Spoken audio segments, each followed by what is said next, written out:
إن الحمد لله نحمده ونستعينه ونستغفره ونعوذ بالله من شرور أنفسنا ومن سيئات أعمالنا. من يهده الله فلا مضل له ومن يضلل فلا هادي له، وأشهد أن لا إله إلا الله وحده لا شريك له، وأشهد أن محمدًا عبده ورسوله. أما بعد، فإن أصدق الحديث كتاب الله، وخير الهدي هدي محمد صلى الله عليه وآله وسلم، وشر الأمور محدثاتها، وكل محدثة بدعة، وكل بدعة ضلالة، وكل ضلالة في النار. ڕۆژێکیان پیاوێک هاتە خزمەتی زانایەک و خواناسێک، فەرمووی باشە بۆچی ئێمە ئەو هەموو گوناه و تاوانە دەکەین، ئەو هەموو سەرپێچەی فەرمانی خوا دەکەین، بەڵام خوای گەورە سزامان نادات. ئەوش فەرمووی خوای گەورە سزای داوی، خوای گەورە عەزابی داوی، بەڵام هەستی پێ ناکەی. وتی چۆن؟ فەرمووی چەند خاڵێکت بۆ باسەکەم. منیش قەناعەتم وایە هەموومان خوا سزامانی داوە، بەڵام هەستی پێ ناکەین، ئیلا کەسانێکی کەممان نەبێت. سزا تەنها جەهەنم نییە، سزا تەنها ئەو نییە خوای گەورە بەربارێنە بەسەرتا. فەرمووی هەست ناکەی چێژ لە عیبادەت و خواپەرستی ناکەین. نوێژ دەکەین، نازانین چەند کات نوێژمان کردو. پێغەمبەری خوا صلی الله علیه وسلم دەیفەرموو بلبیلەی چاوم، گلێنەی چاوم نوێژە، و دەیفەرموو ئەی بیلال هەڵسە بانگدە و قامەت کە با دڵمان مرتاح بێ، با ئیسراحەت کەین، بەڵام ئێمە دەڵین با لە کۆڵی کەینەوە، با نوێژەکە لە کۆڵ کەینەوە. ئەوە هەست بە عیبادەت و خواپەرستی ناکەین. ئافرەتێکی ئیماندار و خواناسە بوو لە شاری بەسرا، کچێک بوو تازە پێ ئەگەیشت، زۆر ئیماندار بوو، بەناوبانگ بوو لە عیبادەت و خواپەرستیە. کاتێکە لە سەرمەرگا بوو ئەگریا، دەیان فەرموو بۆچی دەگریت؟ دەیفەرموو خۆڵدام ئەپۆشێ، خۆڵ لاشەمدا ئەپۆشێ، بەڵام تێرم لە عیبادەتی خوا نەخوارد. ئێمە بێزارین لە عیبادەت، نوێژ دەکەین نازانی بۆچی نوێژ دەکەین، نازانین خوای گەورە بۆچی ئێمەی دروست کردووە. ئەوە سزای خوایە. ئایا لەوە گەورەتر هەیە؟ سزا لەوە گەورەتر هەیە کە تۆ نوێژ و عیبادەت و خواپەرستی دەکەی، بەڵام نازانی بۆچی کردوتە، دڵت لای نییە، قورئان دەخوێنی نازانی لەکوێ دەخوێنی لەکوێ ناخوێنی، نوێژ دەکەی ئاگات لە نوێژەکەت نییە، زیکری خوا دەکەی غافڵ و بێئاگایی. ئەمە جۆرێکە لە جۆرەکانی سزای خوا بەسەر ئێمە و بەسەر میلەتانی تریشەوە. ئەو عیبادەت و خواپەرستین کە دەیکەین هەستی پێ ناکەین، چێژی لێ وەرناگرین، دڵخۆش نابین پێی. خواناسان کاتێککە کێشە و مشکیلەیان هەبوایە نوێژیان دەکرد، عیبادەتیان دەکرد، بەڵام کاتێککە ئێمە کێشە و مشکیلەمانێت جگەرا خۆین، نێرگەلا خۆین، عارەقە خۆین، گوێ لە گۆرانیە گرین، ئەوە جیاوازی نێوان ئێمە و خواناسانە. کاکە بۆ جگەرا خۆی؟ وەڵا خەفەتمەیە. بۆ گوێ لە گۆرانیە گری؟ وەڵا خەفەتمەیە، مشکیلەمەیە. شەیطان وای لێ کردووە کە مرتاح بێ بەچی؟ بە گوناه و بە تاوان، بەڵام خواناسان بە عیبادەت و بە خواپەرستی بە نوێژ خۆیان مرتاحە کرد، دڵی خۆیان خۆش دەکرد. ئەمە جۆرێکە لە جۆرەکانی سزای خوا بەسەر ئێمەوە، بەڵام هەستی پێ ناکەین، بەڵام شعوری پێ ناکەین. ئەو زانایە فەرمووی بەو پیاوەی فەرموو تۆ دەڵی خوا سزامانی نەداوە، چۆن خوای گەورە سزای من و تۆی نەداوە؟ باش ئەوە نییە کاتێک کە عیبادەت و خواپەرستی ئەکەی بە قورسی ئەیکەی، قورسە بەلاتەوە. خوای گەورە دەفەرمێ وئیذا قاموا إلى الصلاة قاموا كسالى، خوا بمان پارێزێ. منافقەکان کاتێک هەڵ ئەسن بۆ نوێژ زۆر بە تەمبەڵی هەڵەسن، بێتاقەت، بێزار، ئەبینی هەتا بانگ بەداخەڵ نایە بۆ جومعە، بێزارە، بێزار، تاقەتی نییە بۆ بێ مزگەوت، توش بووە. هەڵسانی بۆ عیبادەتی خوا بە قورسیە، بە گرانیە. ئەمە جۆرێکە لە جۆرەکانی سزای خوا. کاتێک کە مەلایکەی خوا سەلامی خوایان لەسەر لەبەر دەرگاکان ئەوەستن بۆ ئەوەی کە ئەوەی هاتە ژوور و ناوی دەنووسن کە فڵان کەس هاتووە بۆ مزگەوت، بەڵام ئەوانەی کە ئێستا دێن بۆ مزگەوت ناویان نانووسرێ. ئەمە لە تەقواوە نییە، لە ئیمان زەعیفیوەیە. کاتێک کە عیبادەت و خواپەرسی بەلایەوە قورسە، بە قورسی بۆی هەڵەسێن. جارێ زۆر با بانگەکە بدات خۆی مەحرومەکە لەوەی کە مەلایکە ناوی بنووسێ. ئەمە جۆرێکە لە جۆرەکانی سزای خوای گەورە بەسەر ئێمەوە ئەگەر هەستی پێ بکەین. سزا لەوە گەورەتر هەیە کە ئینسانی وایە لە 100 جومعە جارێ مەلایکە ناوی نانووسێت. کاتی دێ بۆ مزگەوت مەلایکە کتابەکانیان کۆ کردوتەوە بەداخەوە باشە تاکەی بە خۆماندا ناچینەوە. پێغەمبەری خوا صلی الله علیه وسلم باسی ئینسانی خراپ و باش دەکات. هەر ئەوەندەی کە ئینسان ناو قەبردا جوابی مەلایکەی دایەوە دڵخۆشە بێت. ئەو کاتەشی کە پەنا بەخوا جوابی مەلایکەی نەدایەوە، ئەو کەسانەی کە جوابی مەلایکە نادەنەوەیەکی لە سیفەتەکانیان ئەمەیە.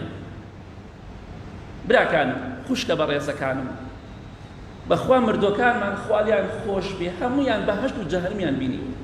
چونکە پێغەمبەری خوا صلی الله علیه وسلم باسی دەکات ئەفەرمی ئەو کەسەی بەهەشتی بێت جێگای خۆی لە بەهەشتا بەیانی و ئێوارە پێشانەدەن. ئەڵێن فڵان کەس ئەگەر چاک نەبوویتایە ئەمە جێگای تۆ بوو لە جەهەنەمە، ئەوی جەهەنەمیشی پێشانەدەن. ئەوەشی خراپ بێ جێگای خۆی بەیانی و ئێوارە لە جەهەنەمە پیشان ئەدەن، ئەڵێن فڵان کەس ئەگەر چاک و خواناس بوویتایە ئەمە جێگای تۆ بوو لە بەهەشتا. بۆیە مردوەکانمان هەمویان بەهەشت و دۆزەخیان بینی و خوالیان خۆش بێ، پێشانیان درراوە. هیوادارم بەهەشتی بن ئینشاءڵڵا. خۆزگایەکێک لەوانە زیندوو بوایەتەوە هەنێ پرسیاری ناوگۆڕمان لێ بکردایە، خوا حاڵت چۆنە، بەهەشت چۆنە، دۆزەخ چۆنە، یەک تۆ دێ بۆمان پێ ناسەکە.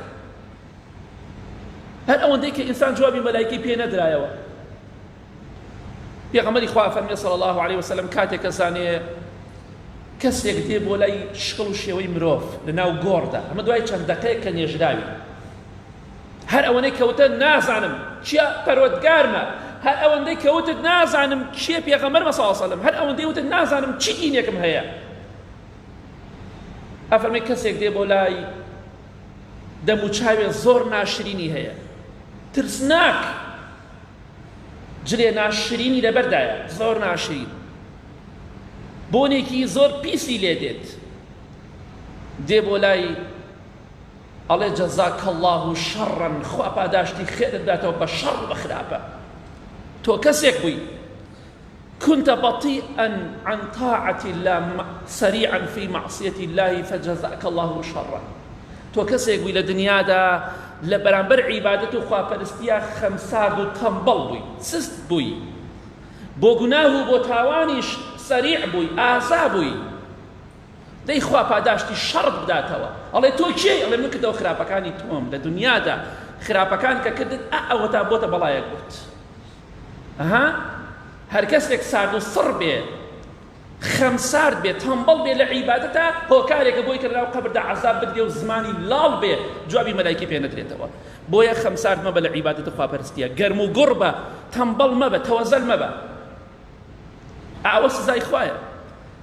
ئەم سزای خوایە کە بەسەر ئێمەوەیە کە ئێمە عیبادەتی خوامان پێ ناکرێ، لەناو جەهەنەمە پەنا بەخوا نوقممان دەکا و لەناو گۆڕیشا زمانمان لاڵ ئەکا بۆ جواب ئەوەی کە جوابی مەلایکە نەدەینەوە.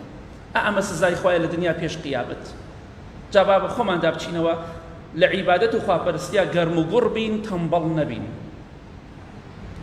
ئەو زانایە ڕەحمەتی خوای لێ بێ بە و پیاوەی فەرموو تۆ دەڵێی خوا سزامانی نەداوە. چۆن خوا سزای تۆی نەداوە؟ لە کاتێکا تۆ بۆ خێر و چاکەت کەمتەرخەمی، خێر و چاکەت پێ ناکرێ، خەڵکی وایە دەگۆرانی بۆڵێ، بەڵام بڵێ وەرە دوو ئاەت مخێر و نازانی بخوێنێت. بۆ خێر و چاکە خراپە، بۆ گوناه و تاوان گورج و گۆڵ و قارەمانە، پاڵەوانە. ئەمە بەڕاستی ئەمە سزای خوایە بەسەر خەڵکەوە.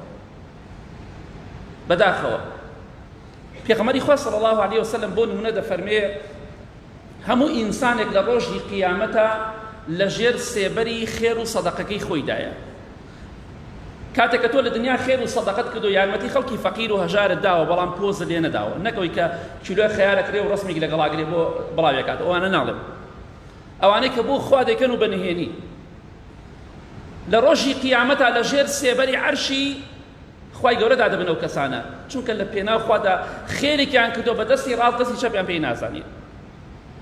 پێغەمبەری خوا فەرمی صلی الله علیه وسلم ئەو کەسانی کە خێر و سەدەقەیان کردو لە ڕۆژی قیامەتە لەژێر سێبەری خێر و سەدەقەکەی خۆیاندان هەتاکو حکمی نێوان هەموو خەڵکی دەکرێت هەتا مەحکەمەی خەڵکی تەواوە بێ ئەوان لە سێبەری خێر و سەدەقەی خۆیاندان جاکات یەکێک لەو کەسانەی کەم حەدیسە ڕیوایەتەکە ئیمامی ئەبولخەیر ڕەحمەتی خوای لێبێ هەموو ڕۆژێک دوای بیستنی ئەم حەدیسە هەموو ڕۆژێک شتێکی دەبەخشی ئەگەر نانێک بوایە ئەگەر سەلکێ پیاز بوایە ئەگەر هەر شتێک وایە لە توانای دای وایە هەموو ڕۆژێک خێر و سەدەقەیەکی دەکرد بۆ ئەوی لە ڕۆژی قیامەتە لەژێر سێبەری سەدەقە و خێرەکەی خۆی دابێت ئەمە گەرموگوڕیە لە عیبادەتە ئەمە گەرموگوڕیە لە خێر و چاکەدا چەندەها پیا و چاک هەبووە ڕەحمەتی خوایان لێبێ وتویانە ئەگەر بەیانی قیامەت بێ لەوە زیاتر چاکەمان پێ نییە تەواو ئامادەین بۆ مردن بەڵام ئێمە سوێن بەخوا هیچ کەسێکمان لە منەوە هەتا ئێوەش کەسمان ڕووی مردنمان نییە سوێن بەخوا ڕووی لای پەروەردگارمان نییە ئەوە نەمان گوناه کرد ئەوە نەمان تاوان کرد ئەوە نەمان سەرپێچی فەرمانی خوا کرد ئەوە نەمان ساد و سڕی نواند بەرامبەر بە عیبادەت و خێر و چاکە سوێن بەخوا ڕووی قیامەتمان نییە بەس مەگەر خوا خۆی ڕەحمان پێ بکات ئەوە سزای خوایە بەسەرمانەوە بەڵام بەخوا هەستی پێ ناکەین ئەو سزایی کە بەسەر ئێمەوە کە تەمبەڵ و خەمساردین لە عیبادەت و خواپەرستیە زۆر لەو قورسەکە بە چاوی خۆمان سزاکەی خوا ببینین بەڵێ یەکێ پیاوچاکان زای چێ دەفەرمێ ئیمامی ئەبوو ئیسحاقی سوبەیعی ئەفەرمێ تاقەتم نەماوە پیر بوومە چوومەتە ساڵەوە ئێسقانم لاواز بووە لاشەم لاواز بووە بەخوا شەوان کە شەو نوێژ دەکەم بەس تەنها توانم بەقەرە و ئالی عیمران بخوێنم بەقەرە و ئالی عیمرانە خوێنن لە شەو نوێژە ئەڵێ خراب بوومە و تاوان تاقەتم نەماوە جا خۆ ئێمە گەر شەوێ شتێکی وا بکەین بەیانی دەڵێن وا دەزانین قەڵای خەیبەرمان ئازاد کردووە ئەو خۆی زەمی خۆی دەکا ئەڵێ بەس بەقەرە و ئالی عیمرانم پێ خوێن لە شەو نوێژە ئەوە نەتوانام ماوە لە ئاواز بوومە ئەی قوڕ بەسەر من و تۆ خاک بەسەرمان چیمان کردو ئێمە کوا عیبادەت و خواپەرستیمان ئەمە هەمووی سزای خوایە بەسەرمانەوە خواناسان هەستیان پێ کرد ئێمە چونکە دڵمان ڕق بۆ هەستی پێ ناگەن کە سزای خوا بەسەرمانەوەیە سوێن بەخوا هەموومان سزای خوا بەسەرمانەوەیە خوا عقوبەمانی داوە لە دنیادا پێش قیامەت ئەمانە هەمووی خاڵە لە ئێمەدا هەیە بەڵێ ئیمامی خالیدی کوڕی وەلید ڕەزای خوای لێبێ شمشێری خوا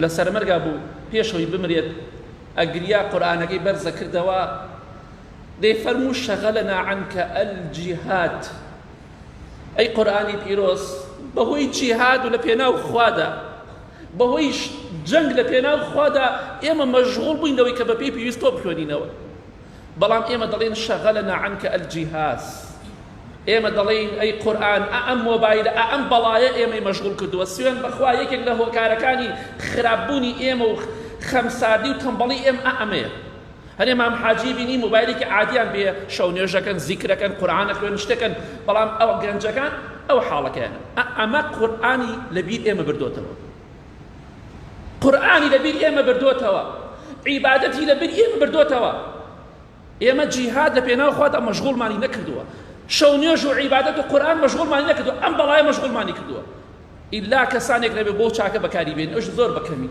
ئیلا خەڵکی بۆ خراپە بەکاری دێنێ بەڵێ ئەو خواناسە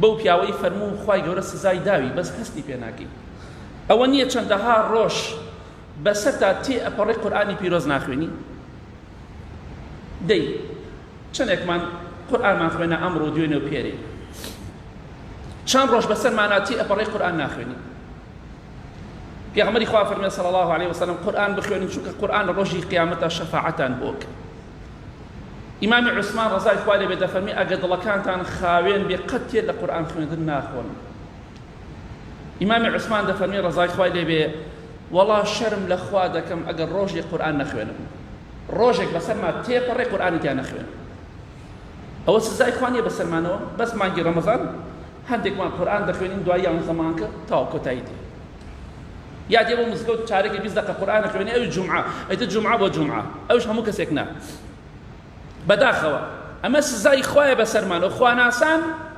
بەردەوام لە خزمەتی قورئاندا بوون ئیمامی عوسمان ڕەزای خوای لێبێ کاتێک کە شەهید کرا قورئانەکەی بەدەستەوە ڕەزای خوای لێبێ بەڵام ئێمە کوا قورئان خوێندنمان کوا عیبادەت و چاکەمان ئەمە هەمووی سزای خوایە بەسەرمانەوە بەڵام هەستی پێ ناکەین ولكن لا يشعرون وما يشعرون خەڵک شعور و هەستی نەماوە زۆر بێ فەرمووی ئەی بەڕێزم مەڵێ خوا سزامانی نەداوە گوناح و تاوان دەکەین ئەوە نییە چەندەها شەو ئەمە گشتمان دەگرێتەوە کەسێکی کەممان نەبێ دەرەچێت ئەمە سزایەکی خوایە بەسەر گشتمانەوە ئەفەرمێت چەندەها شەو داعەنیشی هەتا درەنگانێکی شەو دوور کات نوێژ ناکەی چەندێکتان ئەم شەوتا سەعات 10 1 2 دانیشتونە بە دیار مۆبایلەکەتان و دوور کات نوێژتان نەکردووە چەندێکتان ئەوە بزانن سزای خوایە بەسەرتانەوە ئیمامی ئەبوو سولەیمانی دارانی دەفەرمێ ولولا الليل ما أحببت البقاء في الدنيا والله أقل لبر شو نيج نبي هر حزناك من الدنيا دابا أو أن دلم خوشة بالدنيا كشو نيج دكا هتا يكو دوي شو خليكي أم بلاي أم وبايل بيسا أم سرطانا بلام دور كاد نيج ناكي دو سبحان الله وذكري خوانك إلا ما قال موبايلك برشاوت كوي أما هويت سزاي خوايا بسر معنا بابا خو من دابشينوا يا ربي خوايا إيمان وتقوى من زياد كي آخر ما بخير بيجي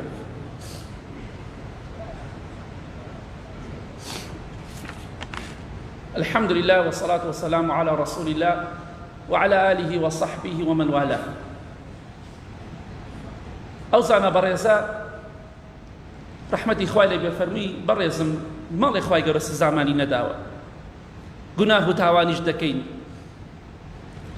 دبينيت أونية الذكر يادي إخواناكي إلا بكمين بيت أمش جورك لجوركاني سزاي خوا بسر إيمو خواهي قرد فرمي خواب من باريزي دفرمي ولا يذكرون الله إلا قليلا منافق كان ذكري خواه كان بلان بكمي نايكن أي كان بلان كم إيمش لواني زورك من لم صفته ونسيك بين كذكري خواه بكمي دكين إمامي ربيعي كري أنس رحمة إخواني بدا فرمي علامة حب الله كثرة ذكره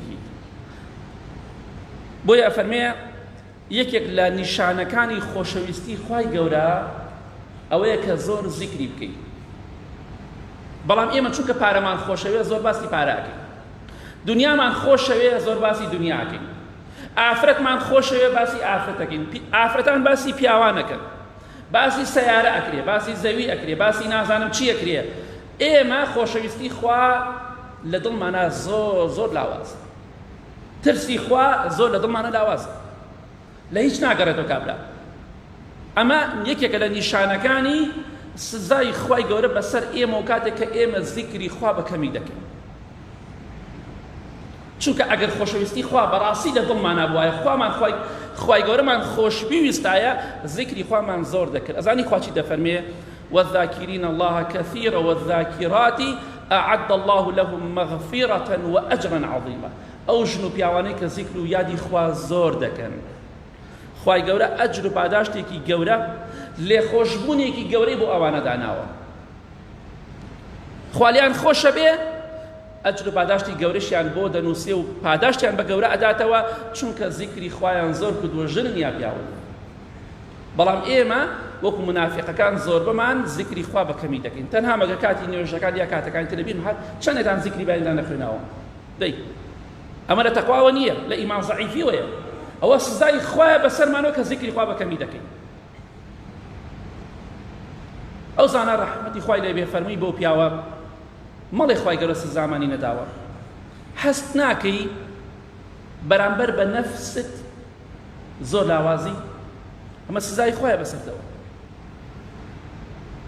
نەفست پێی تاڵێ خراپە بکە بەسەر چاو ڕابێرە بەسەر چاو زینا بکە بەسەر چاو جگەرە بخۆ بەسەر چاو گوێ لە گۆرانی بگرە بەسەر چاو سەیری فیلم بکە بەسەر چاو هەموو شتێک لە ژێر ئەمری نەفسی خۆتایی خوای گەورە چیت پێ ئەفەرمێ نەخێر ئیلا مەگەر کەمێکی نەبێت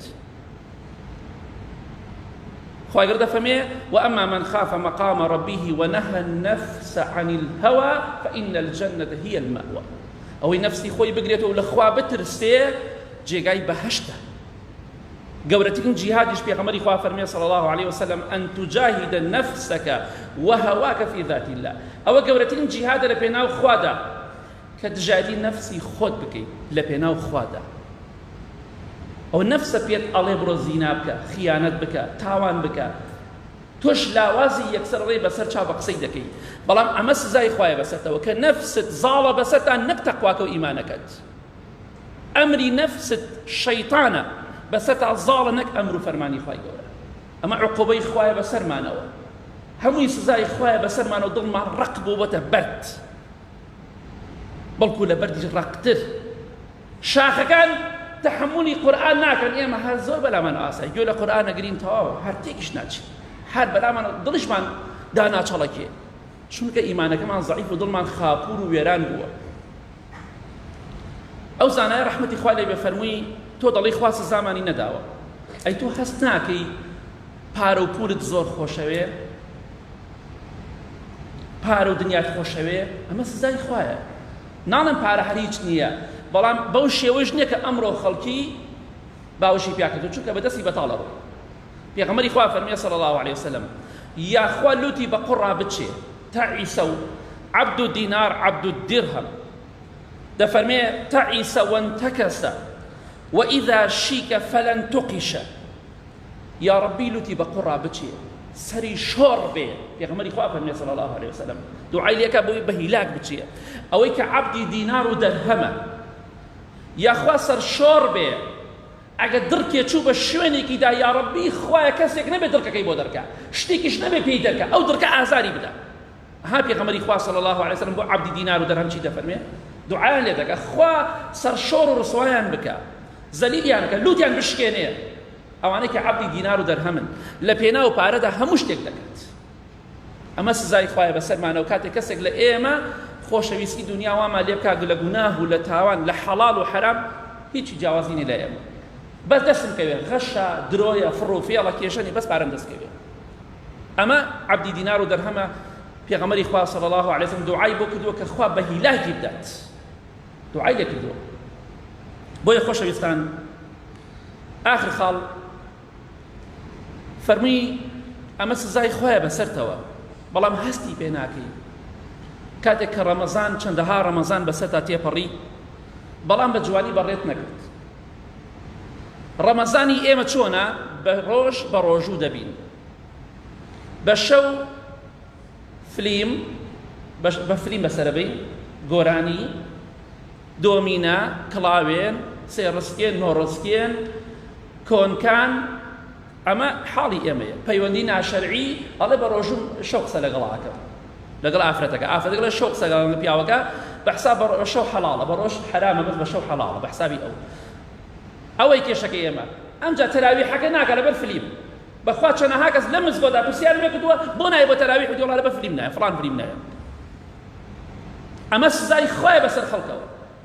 نوێژەکەی تەواوەکە تەراویحەکە کوێ زوو تەواو بێ با بچم بۆ وێ، دوایەوە کاکەم چۆ بازاڕێکی چای خەری چای خواردن و دۆمینەکردن. ئەو حاڵەکەی ئێمەیە. ئەمە ڕەمەزانە بەم شێوە بەڕێ کرد. ئەمانە هەمووی سزای خوایە بەسەر ئێمەوە.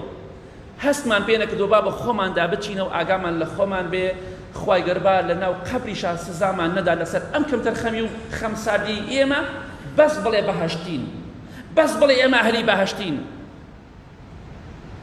پێغەمبەران سەلامی خوای لەسەر بێ لە جەهەنەم ترسان و ناترسی؟ ئیبراهیم سەلامی خوای لەسەر بێ خۆشەویستی خوا بوو، دەیفەرموو وەلا تخزینی یەومە یوبعەثون، خوای لە ڕۆژی قیامەتا سەرشۆڕم نەکەی خوایە. ئیبراهیم سەلامی خوای لەسەر بێ ترسێ ئەڵێ خوایە سەرشۆڕم نەکەی، وەڵامی بەهەشتی. هەی گۆم ڕای سەر لێ شێوە، ئەی ئەوە شەیتان مامۆستای تۆی بۆ یە قسانە دەکەی. والله سوێن بەخوا یەکێک لە پێغەمبەران نەوێرا بڵێن بەهەشتیم، زاتی نەکردووە تۆ دەڵێ من بەهەشتیم، یەک سەحابە نەوێرا بڵێن بەهەشتیم. هەمووی ترساوە کە جەهەنەمی بێ لە کاتێکا مزگێنی بەهەشتیشیان پێدراوە. وەڵام من بەهەشتیم خەوم بینیوە، شەیتان ئیبلیس هاتۆتە خەوی تۆ بەهەشتیت. ئیبراهیمیش دەفەرمێ خوایە زەلیلم نەکەی. یوسف پێغەمبەر سەلامی خوای لەسەر دەفەرمێ تەوەفەنی موسلیمە، خوایە بە موسڵمانی بمرێنی، خوایە گیان بە موسڵمانی بمرێنی. تۆش دەڵێ من بەهەشتیم؟ هەی سرگردان، هەی سەر لێ شێوە بە خۆتا بچۆرەوە. اللهم اغفر للمؤمنين والمؤمنات والمسلمين والمسلمات الأحياء منهم والأموات من أهل السنة والجمعة والجماعة.